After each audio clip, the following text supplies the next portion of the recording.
آج کسی کام سے بحریہ ٹاؤن آیا تو احساس ہوا کہ واقعی گرمی کی شدت بہت زیادہ ہے۔ آج کل اکثر خبروں میں آپ سن رہے ہیں کہ ہیٹ ویو کی وجہ سے بہت سے پرابلم کریٹ ہو سکتے ہیں۔ اصل میں یہ ہیٹ ویو ہے کیا؟ دھوپ میں لو لگنے سے موت کیوں ہوتی ہے؟ ہم سب دھوپ میں گھومتے ہیں، لیکن کچھ لوگوں کو دھوپ لگ جانے کی وجہ سے اچانک موت کیوں ہو جاتی ہے؟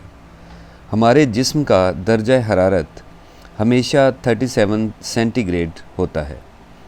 اس درجہ حرارت پر ہی ہمارے جسم کے تمام اعضاء صحیح طریقے سے کام کر پاتے ہیں۔ پسینے کے طور پر پانی باہر نکال کر جسم 37 سینٹی گریڈ درجہ حرارت برقرار رکھتا ہے۔ مسلسل پسینہ نکلنے کی وجہ سے پانی پیتے رہنا چاہیے، جو کہ انتہائی مفید اور ضروری بھی ہے۔ اس کے علاوہ بھی پانی بہت کارآمد ہے۔ جسم میں پانی کی کمی ہونے پر ہمارا جسم پسینے کے ذریعے ہونے والے پانی کے اخراج کو روکتا ہے، یعنی بند کر دیتا ہے۔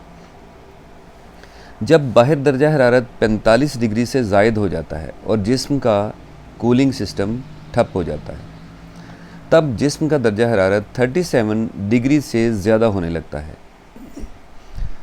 جسم کا درجہ حرارت جب 42 سینٹی گریڈ تک پہنچتا ہے، تب خون گرم ہونے لگتا ہے اور خون میں موجود پروٹینز پکنے لگتی ہیں۔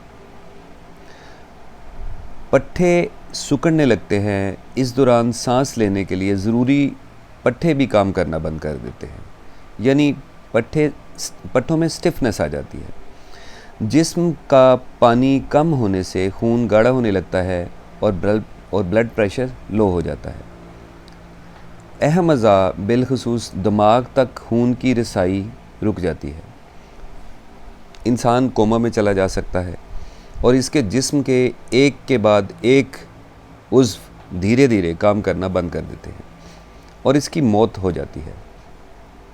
گرمی کے دنوں میں ایسے مسائل کو ان سے نمٹنے کے لیے مسلسل پانی پیتے رہنا چاہیے۔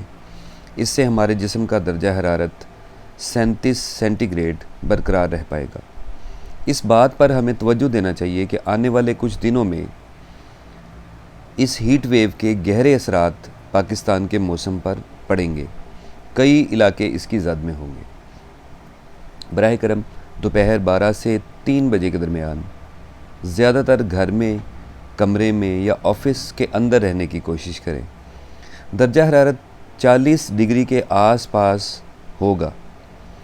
موسم کی یہ سختی جسم میں پانی کی کمی اور لو لگنے والی صورتحال پیدا کر دے گی۔ یہ اثرات خط استوا کے ٹھیک اوپر سورج چمکنے کی وجہ سے پیدا ہوتے ہیں۔ برائے مہربانی خود کو، اپنے متعلقین کو اور جتنے بھی آس پاس کام کرنے والے ہیں ان کو پانی کی کمی میں مبتلا ہونے سے بچائیں۔ روزانہ کم از کم 3 لیٹر پانی ضرور استعمال کریں، اور جو کڈنی پرابلمز والے لوگ ہیں، گردے کی بیماری والے لوگ، وہ کم از کم 6 سے 8 لیٹر پانی پینے کی کوشش کریں۔ جہاں تک ممکن ہو سکے بلڈ پریشر پر نظر رکھیں۔ کسی کو بھی لو لگنا یعنی ہیٹ سٹروک ہونا پاسبل ہے۔ ٹھنڈے پانی کے ساتھ نہائیں۔ گوشت کا استعمال بند کر دیں یا کم از کم اس کو استعمال کریں۔ پھل اور سبزیاں کھانے میں زیادہ استعمال کریں۔ گرمی کی لہر کو بڑا سنجیدہ لیں۔ اگر اس کی سنجیدگی کا آپ کو اندازہ لگانا ہے تو ابھی یہاں باہر ایک غیر استعمال شدہ موم بتی رکھ کے دیکھیں کہ کیا وہ پگھلتی ہے یا نہیں۔ اگر تو وہ آپ کے ماحول یعنی آپ کے گھر کے باہر دھوپ میں رکھنے سے پگھل جاتی ہے تو سمجھ لیجئے کہ یہ سنگین صورتحال ہے۔ سونے کے دوران کمرے اور دیگر کمروں میں، باقی کمرے بھی جو آپ کے ہیں، ان میں برتنوں میں 2 یا 3 برتنوں میں، کھلے برتنوں میں پانی ضرور رکھ دیں تاکہ وہ کمرے کی نمی کو برقرار رکھا جائے۔ یعنی دوپہر کو خاص طور پر پانی والے برتن آپ ضرور رکھیں کمروں میں۔ اپنے ہونٹوں اور آنکھوں کو نم رکھنے کی کوشش کریں۔ اس پیغام کو زیادہ سے زیادہ لوگوں تک پہنچائیں تاکہ کوئی بھی ناگہانی صورتحال سے بچ سکے۔ شکریہ۔ جیسا کہ آپ کو معلوم ہے کہ پاکستان میں ہیٹ ویو بہت خطرناک حد تک ہونے والی ہے یا ہو چکی ہے، اور اس سے بچنا انتہائی ضروری ہے۔ اگر ہم میڈیا پہ غور کریں تو جو انٹرنیشنل میڈیا، جو بڑے چینلز ہیں، وہ پاکستان کے بارے میں یہ ڈسکس کر رہے ہیں، ان کے جو ماحولیاتی ادارے ہیں وہ اس بات پر ڈسکشن کر رہے ہیں کہ یہ پاکستان میں آنے والی ہیٹ ویو کی وجہ کیا ہے، یا اس کے علاوہ جن ملکوں میں ہیٹ ویو ایکسیس کر رہی ہے، بہت زیادہ ہو رہی ہے، تو اس میں وجہ کیا ہے یہ جو ان ملکوں میں درجہ حرارت زیادہ ہو رہا ہے۔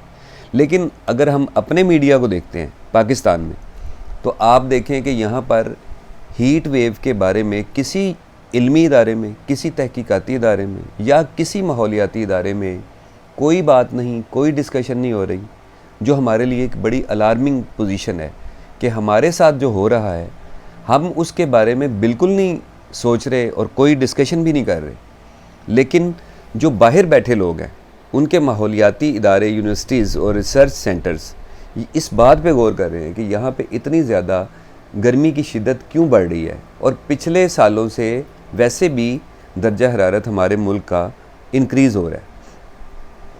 ہمیں چاہیے کہ ہم سیاست کے ساتھ ساتھ، ٹھیک ہے ہر آدمی کا انٹرسٹ ہے ہمارے ملک میں سیاست پہ، تو اس کے ساتھ ساتھ ہم اپنے ماحول کے بارے میں بھی چیزوں کو سامنے رکھ کر اس کی پیشین گوئی یا اس کے بارے میں پریڈکشن کر کے جو موسمی تبدیلیاں اور اس کے وجہ سے جو نقصانات ہمارے خدا نخواستہ ہونے والے ہیں، اس کے لیے پہلے سے تیاری کر چھوڑیں،